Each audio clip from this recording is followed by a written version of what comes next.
dopo 30 anni quasi, e molto probabilmente smetterò di fare questo lavoro. All'origine della scelta ci sarebbero soprattutto motivi personali, ma probabilmente quello che è accaduto al bagnino Saverio Amato la scorsa estate, multato per aver salvato la vita a una turista che stava annegando a Cavallino Treporti e non aver contestualmente avvisato la Guardia Costiera come da regolamento, gli ha lasciato l'amaro in bocca.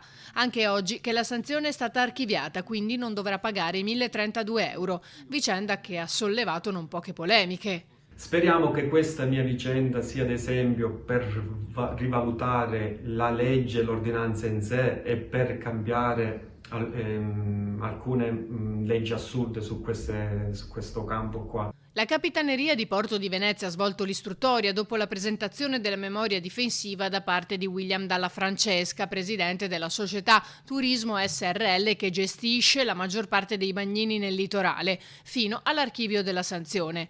Amato però non vuole che la sua decisione sia presa ad esempio, soprattutto in un momento particolarmente difficile per il settore, e lancia un messaggio. Non deve essere un esempio per i giovani, perché io ho una famiglia e quindi sto cambiando un po' il mio obiettivo, e quindi incito ai giovani di farsi avanti e mettersi in campo per fare questo mestiere che è il più bello del mondo.